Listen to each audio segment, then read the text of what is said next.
Bien-aimés, shalom, c'est une opportunité que nous avons encore aujourd'hui, ce jour de dimanche, de pouvoir écouter la parole de Dieu, de pouvoir partager la parole de Dieu.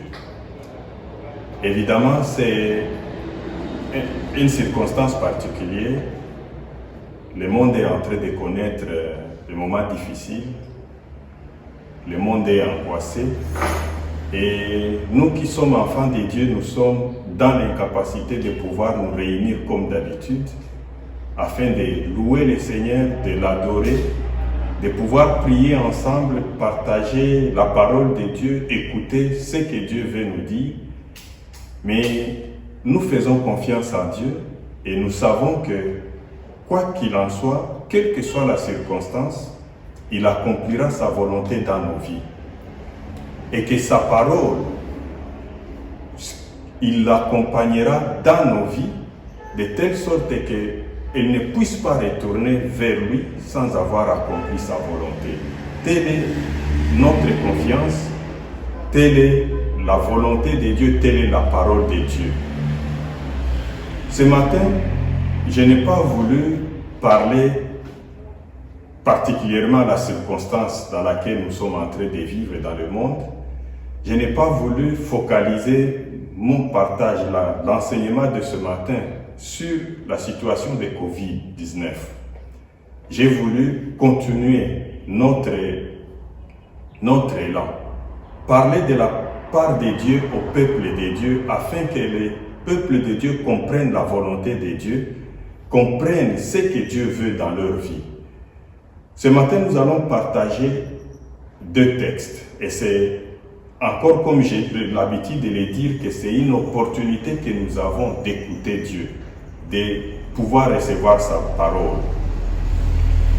Des textes que nous allons partager ce matin, je les ai tirés d'Éphésiens, le premier texte, dans Éphésiens chapitre 1, au verset 3 à 5, et le deuxième texte, Éphésiens chapitre 5, au verset 15. Le premier verset, la Bible nous dit, et là je suis en train de lire dans la version français courant,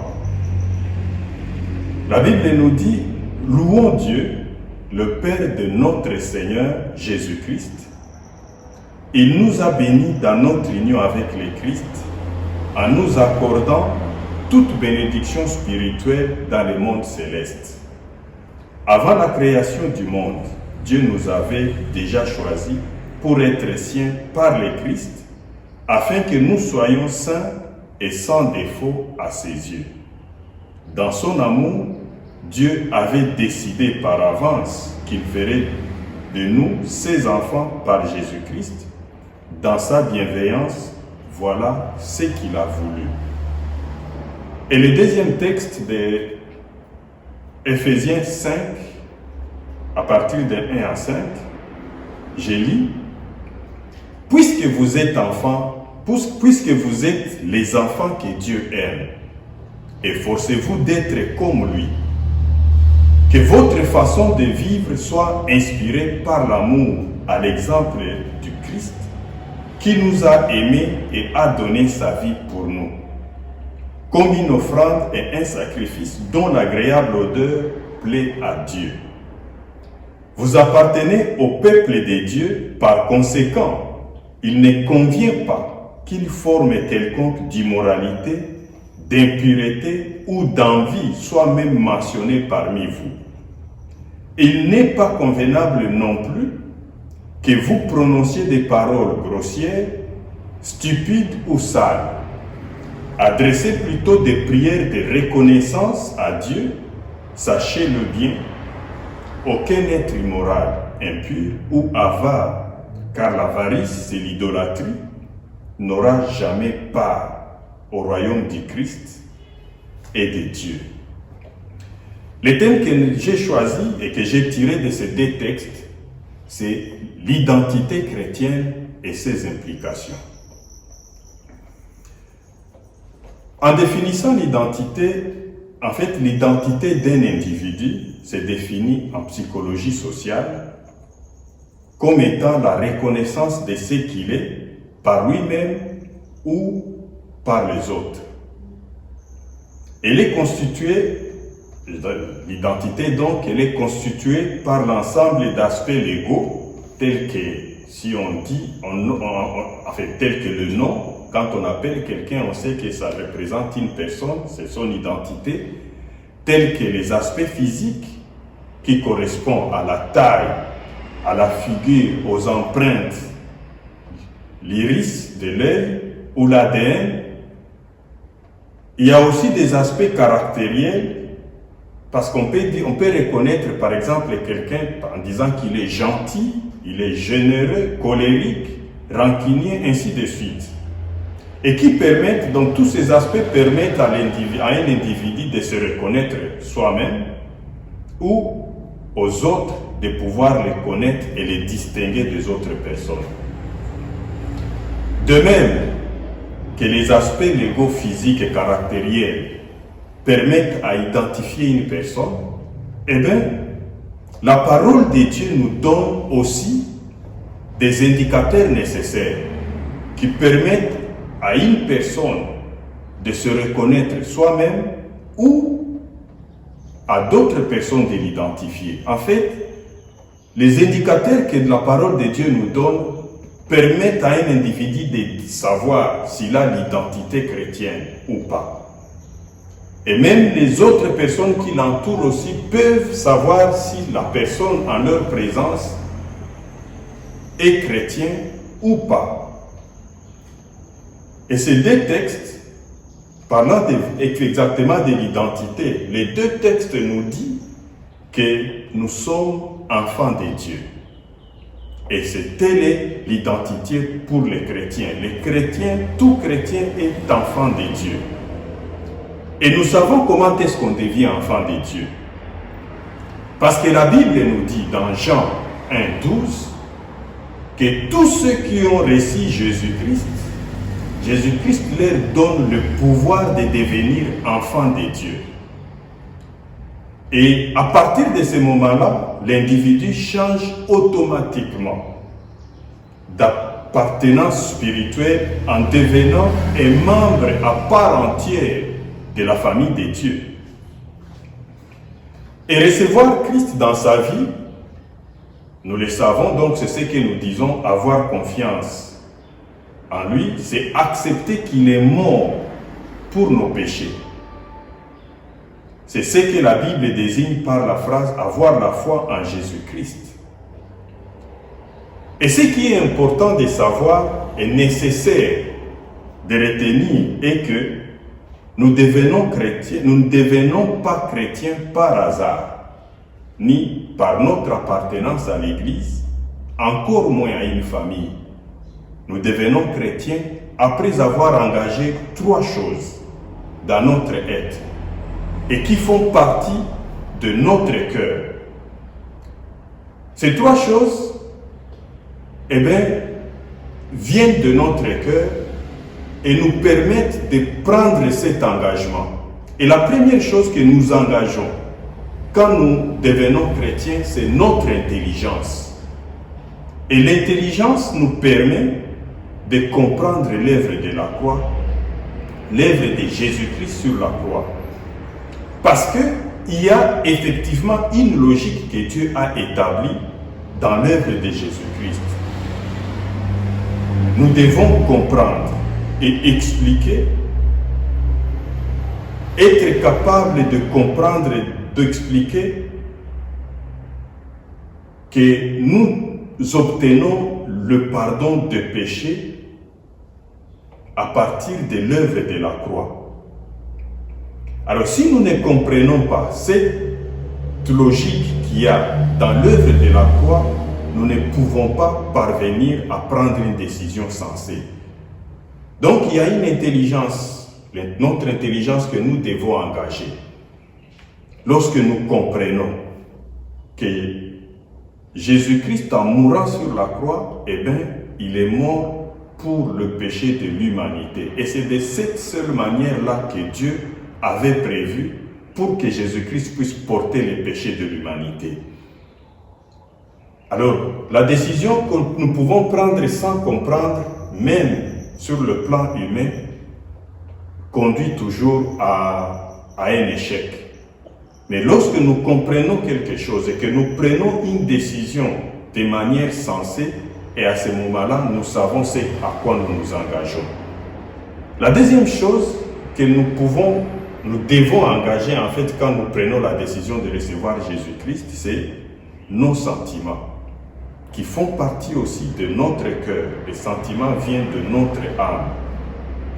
Lorsque nous avons compris l'œuvre de la croix, nous pouvons soit l'aimer, nous pouvons l'apprécier, nous pouvons l'évaluer et dire effectivement que nous désirons, oui, nous désirons cette œuvre, nous désirons que, oui, apprécier par ce moyen que Dieu nous propose, afin d'atteindre la vie qu'il veut que nous puissions mener. Nous pouvons comprendre, lorsque nous comprenons, nous pouvons apprécier.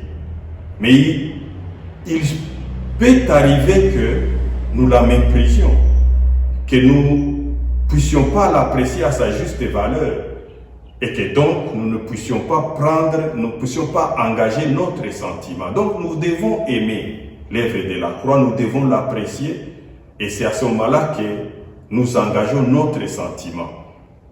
Et lorsque nous engageons notre sentiment, nous voulons avoir, nous désirons avoir cette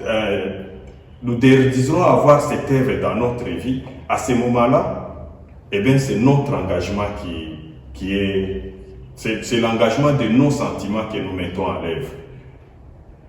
Alors la troisième chose que nous devons avoir, que nous devons engager dans notre vie, c'est notre volonté.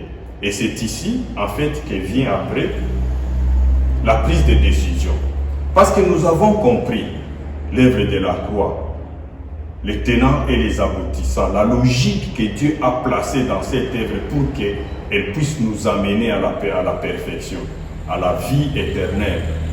Nous avons compris, nous avons apprécié, nous avons désiré, et à ce moment-là vient l'étape de la décision. La décision, nous manifestons notre volonté d'en bénéficier en fait, la décision de bénéficier de cette œuvre. Et ici, donc, c'est notre volonté que nous mettons maintenant à l'œuvre et nous décidons de recevoir Jésus-Christ dans notre vie. Alors, ce qui convient de savoir, que dans ce processus de conversion d'une personne, si l'un de ses engagements fait défaut, il y a lieu de se poser la question sur la réalité de la conversion d'une personne. En fait, dans ces processus, lorsqu'on arrive à un moment où on n'a pas compris l'œuvre de la croix, tout ce qui va suivre ne pourra pas être satisfaisant parce que la réalité même ne pourra pas. Donc, quelqu'un s'engage à quelque chose qu'il ne comprend pas. Mais on peut comprendre, mais si on n'a pas aimé, on ne saura pas franchir l'étape suivante de prendre la décision de pouvoir recevoir Jésus-Christ. Mais on peut comprendre, on peut même apprécier, aimer. Mais si vous n'engagez pas votre volonté à ce moment-là aussi, eh bien, vous allez vous limiter en fait, parce que vous n'allez pas franchir l'étape nécessaire. Et que donc ça, c'est vraiment nécessaire à comprendre pour chacun et à pouvoir mettre à l'œuvre. Donc, c'est rassurer qu'on a engagé ces trois choses de notre vie pour pouvoir acquérir l'identité chrétienne.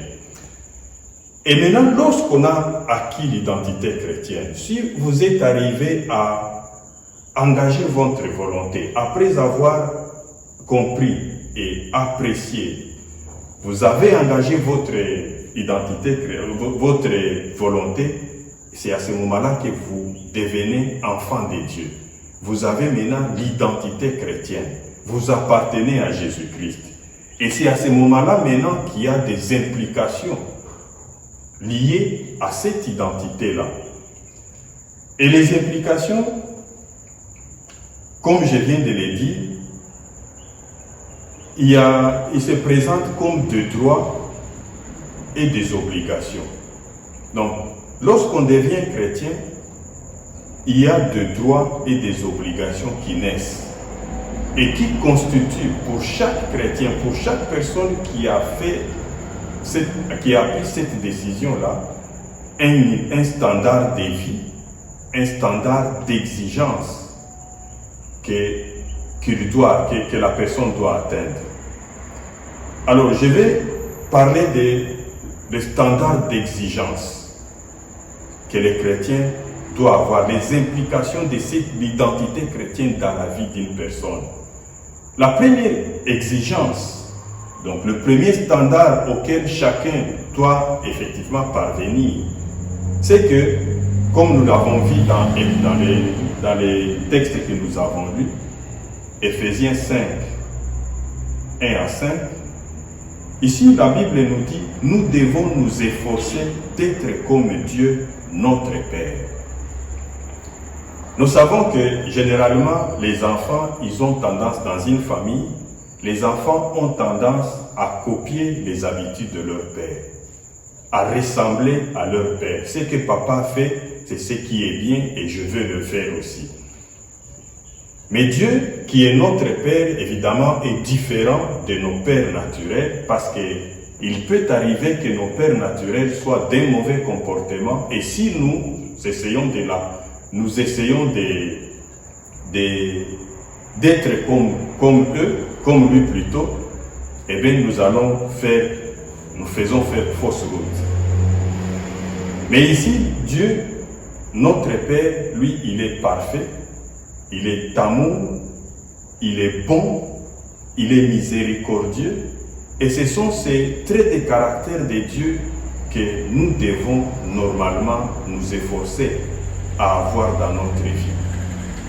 Donc, celui qui a l'identité chrétienne doit s'efforcer à ressembler à Dieu dans ses caractères, dans ses attributs. Dieu est amour, nous devons aussi être amour. Dieu est bon, tout celui qui a reçu Christ doit aussi être bon envers les autres.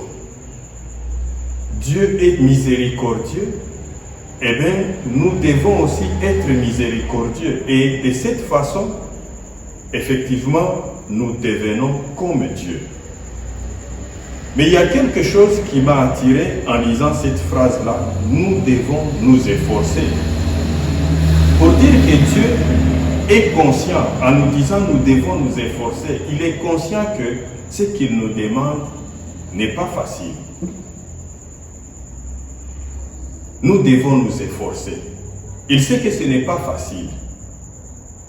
Mais, et ici vraiment je vais dire que Dieu, il est honnête avec nous, en disant nous devons nous efforcer. Il est honnête avec nous que ce qu'il nous demande n'est pas facile. Mais ce que nous devons savoir est que quand Dieu nous demande de faire quelque chose, cela veut dire qu'il le sait et qu'il sait effectivement que nous sommes capables de le faire. Que même si c'est difficile, mais c'est possible. Et ce qui est possible que Dieu sait que c'est possible et à notre portée, et alors nous avons la responsabilité de nous engager. Et lui, il nous donnera son aide pour pouvoir y parvenir. Donc, telle est la première exigence, le premier standard de vie que nous devons mener. Nous efforcer d'être comme Dieu, qui est notre Père. De chercher à le ressembler. Chercher à être comme lui, à vivre comme lui, à faire comme lui. Alors, le deuxième standard, c'est que la Bible nous dit toujours dans ces passages-là d'Éphésiens 1 à 5, enfin, Éphésiens 5, 1 à 5, la Bible nous dit notre façon de vivre doit être inspirée par l'exemple de Christ. Encore ici, Jésus-Christ est notre grand frère. Et donc, en tant que grand frère, il doit donner l'exemple. Et il a donné effectivement l'exemple de vie. Et comme j'avais pris l'exemple des familles naturelles, je sais que les enfants, dans une famille, les petits qui viennent dans une famille cherchent toujours aussi à copier ce que font leurs aînés et surtout leurs grands frères, leurs grandes sœurs, chercher à faire comme eux.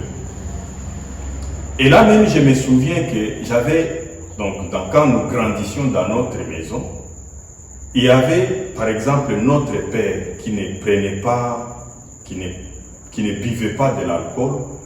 Et c'est là, tous les enfants, en fait, tous dans notre maison, quand on commençait à grandir, on avait en tout cas, on voulait faire comme notre père, ne pas prendre l'alcool. Évidemment, quand nous avons grandi, il y a ceux qui avaient décidé de commencer à prendre l'alcool, mais dans la maison, nous voulions faire comme notre père. Et même, on avait notre grand frère, qui était notre aîné, qui est dans la maison, ou nos grandes sœurs, et je vois que même, on essayait de faire comme eux, de les imiter, de pouvoir suivre leur comportement. Et sur le plan spirituel aussi, c'est ce que Dieu nous demande. Jésus-Christ est notre grand frère, il nous a précédés. Il est là, à la droite de Dieu. Et nous avons, dans la Bible, l'exemple de sa vie sur la terre. Nous savons comment est-ce qu'il a mené sa vie. La Bible nous dit ici que Jésus-Christ n'avait pas fait cas de sa vie. Il avait sacrifié pour faire la volonté de Dieu. Il était mort pour le péché du monde.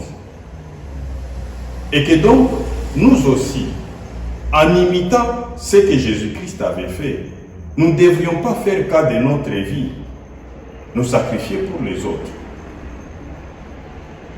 Faire la volonté de Dieu. Il y a aussi un autre exemple qui nous dit que Jésus-Christ, il avait vécu toutes les conditions humaines sans péché. Et là, nous les trouvons dans Hébreux chapitre 4, verset 15. Il avait vu toutes les conditions humaines. Il avait vécu toutes les conditions humaines. Pour dire que Jésus avait la nature que nous avons ici. Il portait notre chair, il était tenté, soumis à la tentation, comme nous. Mais il n'était pas tombé dans le péché. Et il avait, et là aussi Dieu veut à ce que nous qui sommes dans les mêmes conditions que Jésus-Christ avait vécu, nous puissions tenir bon, nous ne puissions pas tomber dans le péché. Et pour cela, Dieu nous a donné le Saint-Esprit. Le Saint-Esprit qui est l'Esprit de Jésus-Christ, en fait. Et que si nous pouvons avoir tendance de dire que oui, Jésus-Christ, lui, il était Dieu, il avait toutes les capacités nécessaires pour faire face au péché. Oui, mais nous aussi, nous avons le Saint-Esprit. Et que donc le Saint-Esprit, qui est l'Esprit de Jésus-Christ, est là pour nous aider à vaincre la tentation. Comme Jésus-Christ avait vaincu la tentation toute sa vie. Il menait une vie de sanctification. Un autre exemple que nous pouvons suivre de Jésus-Christ, la Bible nous dit, Jésus-Christ parcourait les villes et les villages pour enseigner et prêcher la parole de Dieu, guérir toute maladie et toute infirmité et délivrer les captifs. Matthieu 9, verset 35. Pour dire que le travail de Dieu passait avant toute chose dans la vie de Jésus-Christ sur la terre.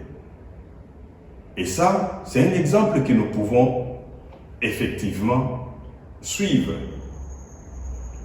pour effectivement ressembler à Jésus-Christ, pour suivre l'exemple de Jésus-Christ, pour adopter ces standards de vie que Dieu veut que nous puissions avoir. Un autre exemple, la Bible nous dit qu'il était rempli de sentiments d'humilité, de compassion et de patience. Philippiens 2, 5 à 8. Et que aussi, il nous donne un chrétien devrait aussi suivre cet exemple. Être humble, compatissant, patient. Et ces choses font partie du fruit de l'Esprit Saint. Dans Galates 5, à partir du verset 22. Et un autre exemple que je vois dans la vie de Jésus-Christ sur la terre, il menait une vie de prière régulière et satisfaisante. Jésus-Christ accordait une grande importance à la prière parce qu'il savait que c'est là qu'il tirait sa force, sa capacité même de vaincre la tentation. Nous le voyons dans Marc 6, 46 et Luc 6, 12. Une vie de prière régulière.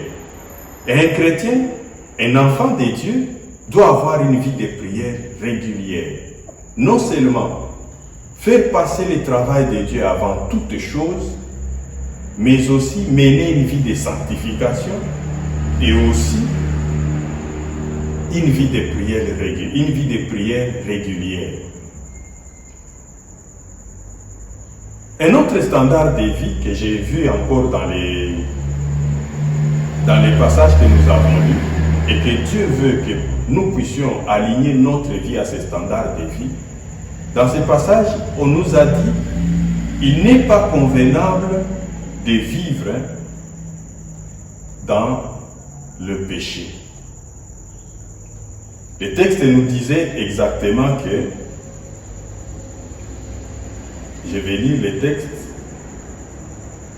Le texte nous dit exactement, il n'est pas convenable non plus, il ne convient pas qu'une forme quelconque d'immoralité, d'impureté ou d'envie soit même mentionnée parmi vous. Il n'est pas convenable non plus que vous prononciez des paroles grossières, stupides ou sardes. Donc, un chrétien, celui qui a vraiment l'identité chrétienne, pour lui, il n'est pas convenable que il puisse vivre dans le péché. Il n'est pas convenable qu'il puisse vivre dans le péché. La pratique du péché n'est pas convenable pour un enfant de Dieu. Cela est d'ailleurs le signe qui distingue les enfants de Dieu de ceux du diable, nous dit 1 Jean chapitre 3, versets 8 à 10. Un chrétien qui pratique le péché prouve par là qu'il ne connaît pas Dieu, qu'il n'aime pas Dieu, qu'il n'a jamais connu Jésus-Christ et que donc il n'a pas cette identité chrétienne. Il ne porte pas cette identité chrétienne en lui. Nous savons tous que le fait de venir à l'église chaque jour, régulièrement, ne fait pas de nous des chrétiens. Parce que si nous pouvons tout simplement nous baser sur cela, nous avons l'exemple de Judas Iscariote. Il avait vécu avec Jésus-Christ pendant 3 ans. Il ne se séparait pas, tout le temps avec lui. Pourtant, la Bible dit qu'il était le fils de la perdition. Il appartenait au diable. Mais il était avec Jésus-Christ chaque jour. Et que donc pour nous, le fait de venir à l'église chaque jour ne fait pas de nous des chrétiens. Ne nous donne pas l'identité chrétienne. Nous devenons chrétiens si nous avons reçu Christ et que, effectivement, nous alignons notre standard de vie à ce que Dieu veut. Et le dernier point pour les obligations ou les standards de vie qu'un chrétien doit avoir, c'est de rendre continuellement grâce à Dieu. Et lorsque nous rendons grâce à Dieu continuellement, eh bien, nous exprimons notre foi en Dieu. Nous avons confiance en lui et nous disons que Dieu est au contrôle de toutes choses. Et surtout, par ces temps qui courent, où nous sommes, le monde entier dans l'angoisse, tout le monde est perturbé par la situation qui est en train de se passer dans le monde. C'est ici, effectivement, que les enfants de Dieu devraient effectivement rendre grâce à Dieu de manière continuelle. Malgré la situation, malgré les informations que nous recevons par-ci, par-là. Parce qu'en suivant les chaînes de télévision, il n'y a aucune information encourageante que nous pouvons recevoir. C'est des milliers de morts, de contaminations qu'on ne cesse de répéter à longueur de journée. C'est des milliers, des millions même de licenciements qui s'annoncent dans le monde à cause de la crise économique que cette pandémie provoque. Eh bien, au lieu de nous focaliser sur la situation, nous qui sommes enfants de Dieu, devons rendre grâce à Dieu. Lui rendre grâce parce que nous, chrétiens, nous savons que Dieu est au contrôle de la situation. Que nous savons qu'il nous dit dans sa parole, dans le psaume 91, que 1000 vont tomber à ta droite et 10 000 vont tomber à ta gauche, mais toi tu ne seras pas atteint. Ça, Dieu nous l'a dit. Et puisqu'il l'a dit, il est capable de le faire. Il dit que tu ne seras pas atteint par la peste, la maladie, la contagion qui frappe en plein midi, et même de tous ces ravages. C'est ce que Dieu nous dit. Alors, nous qui sommes enfants de Dieu, nous devons être calmes. Nous devons avoir la paix. Nous laisser gérer la situation pour nous. Et nous savons qu'il prend soin de nous. Et que donc, rendons-lui grâce, tout simplement. Nous lui rendons grâce parce que nous savons qu'il est au contrôle de la situation. Alors, nous étions en train de parler des obligations liées à notre identité chrétienne. Et nous venons de citer 4 obligations. Nous devons, donc, première obligation, nous avons dit, nous devons faire un effort, nous devons nous efforcer d'être comme Dieu, notre Père. Deuxième obligation, nous devons suivre l'exemple de Jésus-Christ, notre grand frère. Troisième obligation, il ne devrait pas y avoir en nous le péché. Donc, il n'est même pas convenable qu'on puisse nommer les péchés dans notre vie. Et quatrièmement, nous devons rendre grâce à Dieu en toutes choses, et surtout par les temps qui courent. Maintenant, il y a des droits qui naissent lorsque nous devenons chrétiens. Et ces droits-là, je les ai regroupés en 3 catégories. D'abord, nous avons des droits spirituels, on peut aussi dire des bénédictions spirituelles que nous avons lorsque nous recevons Jésus-Christ et nous devenons enfants de Dieu. Il y a ce que nous connaissons, que je vais citer ici, c'est que nous avons la vie éternelle, nous devenons enfants de Dieu et co-héritiers avec Jésus-Christ. Et tout ça, nous le voyons dans Romains chapitre 8, verset 17. Nous savons que nos péchés sont pardonnés, 1 Jean 2, 12. Nous recevons le Saint-Esprit qui vient habiter en nous, 1 Corinthiens 6, 19. Nous sommes délivrés de la puissance des ténèbres, Colossiens 1, 13. Nous recevons le pouvoir et l'autorité sur les diables et ces démons qui ne peuvent plus nous nuire. Nous savons les voir dans Luc 9, 1 et Luc 10, 19. Nous recevons aussi le pouvoir de guérir les malades. Et là, ce sont des bénédictions spirituelles que nous connaissons déjà, des droits spirituels que nous avons. Que nous qui sommes enfants de Dieu, nous devons savoir que nous sommes délivrés de la puissance des ténèbres. Que Jésus-Christ est venu dans notre vie pour détruire les œuvres du diable. Que Jésus-Christ nous a donné le pouvoir de marcher sur les scorpions et sur les serpents et sur toute la puissance de l'ennemi. Et ce qui m'a toujours interpellé mon attention dans ces versets, c'est qu'il ajoute à la fin que rien ne pourra vous nuire. Rien ne pourra vous nuire. Et ce qu'il dit, c'est la vérité. rien ne pourra nous nuire.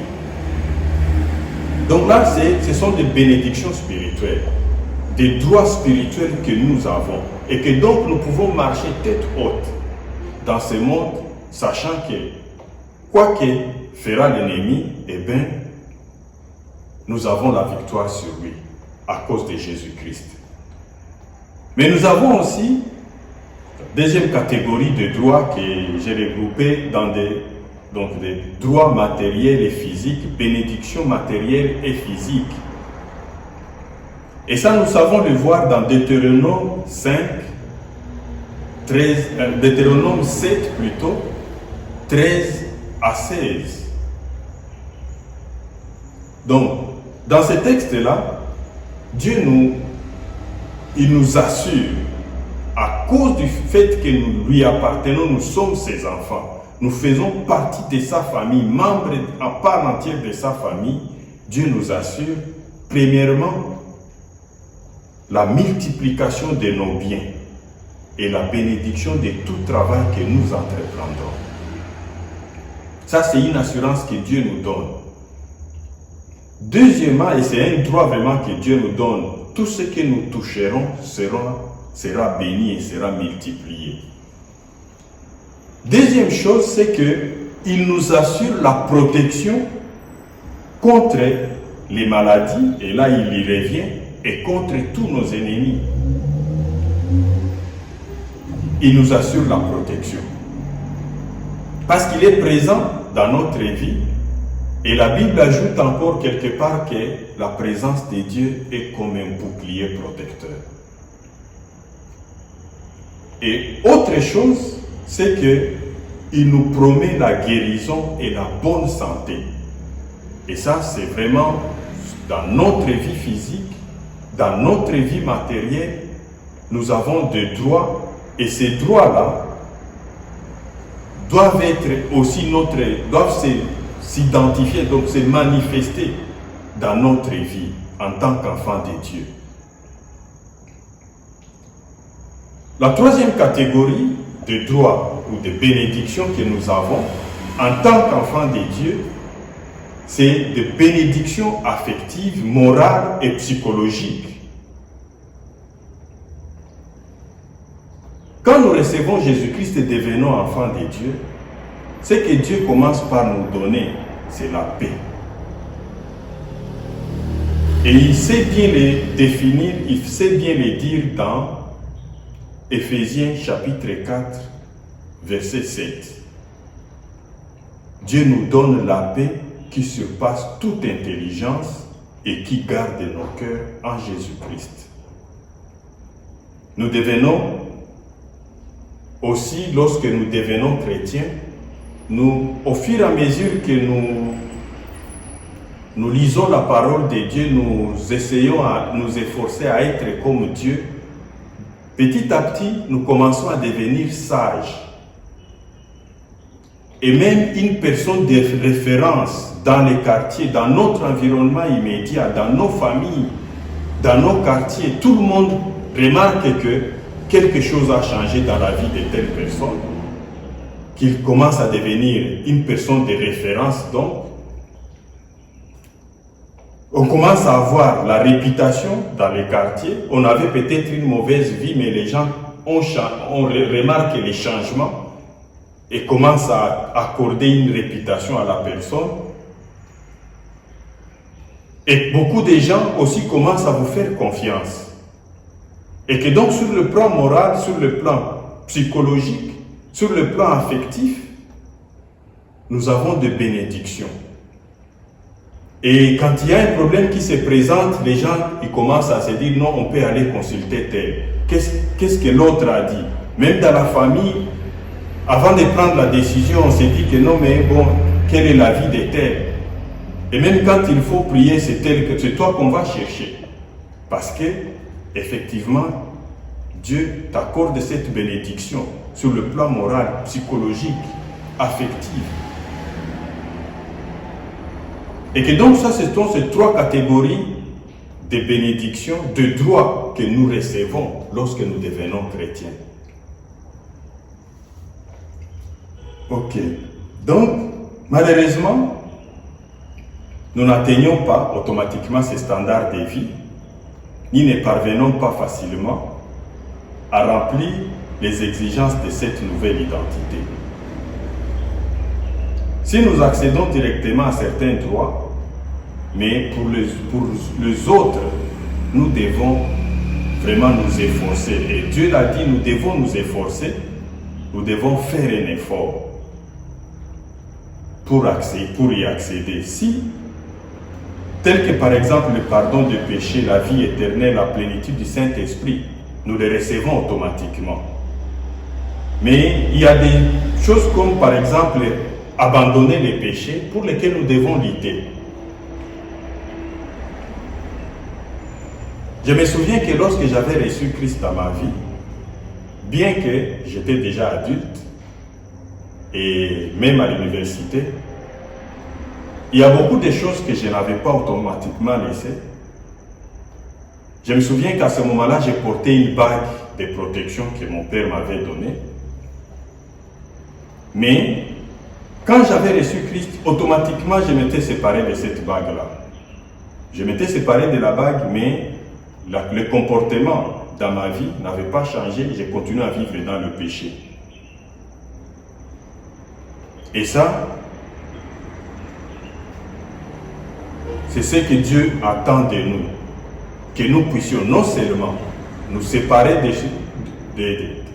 des choses dans lesquelles nous mettions notre confiance, mais surtout de mener une vie selon les standards que nous venons de voir, ressembler Jésus-Christ, une vie de sanctification.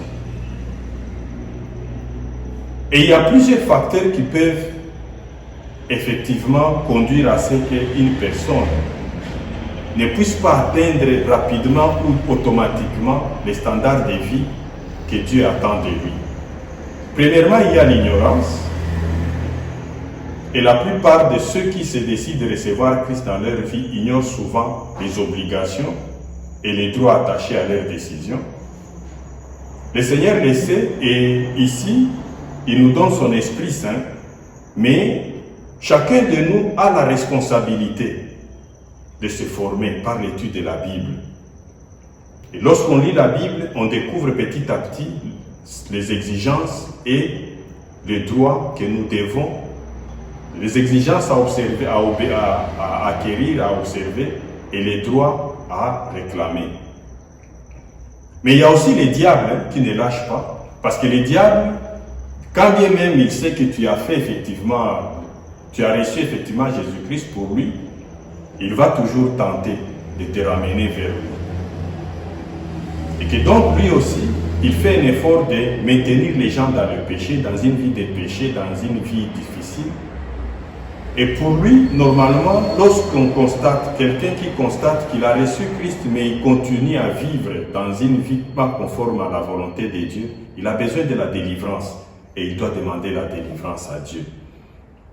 Il y a aussi la perte d'un avantage. Tu as reçu Christ, tu connais toutes les exigences, mais tu hésites de prendre la décision. Parce que tu te dis que si j'ai, par exemple, quelqu'un qui vit, je prends l'exemple d'une fille qui vit avec un papa, donc un homme marié, mais l'homme qui pourvoit à ses besoins, dès que la fille a reçu Christ, normalement, il doit se séparer de ce papa. Mais elle regarde aux avantages qu'elle tire de la relation et il se dit non, je continue ma vie avec ce papa parce que si je l'abandonne, je vais perdre ses avantages. Et ça, souvent, ça peut arriver dans la vie d'un chrétien. Et c'est ici que notre devoir, c'est de faire confiance en Dieu, tout simplement, qu'il connaît nos besoins et qu'il y pourvoira sans tarder. À nous de lui faire tout simplement confiance et de prendre la décision d'abandonner. Mais il y a aussi les relations que nous avons avec les autres qui peuvent nous empêcher effectivement de vivre notre standard de vie. Les relations avec les amis, même les relations familiales. Je sais par exemple, je peux prendre par exemple dans une famille où il y a la pratique par exemple de la sorcellerie, un enfant qui était sorcier, qui vient de recevoir Jésus-Christ, eh bien, il aura peur de se manifester et de vivre un standard de vie normal, attendu par la parole de Dieu, tout simplement parce qu'il a peur des représailles et il va se dissuader. Eh bien, voilà, en fait, ce que Dieu veut de nous. Nous sommes chrétiens, notre identité, enfants de Dieu, il y a des implications par rapport à ça.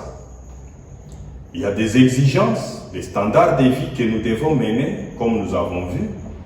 Il y a des droits que nous recevons et qui naissent avec notre appartenance à Dieu.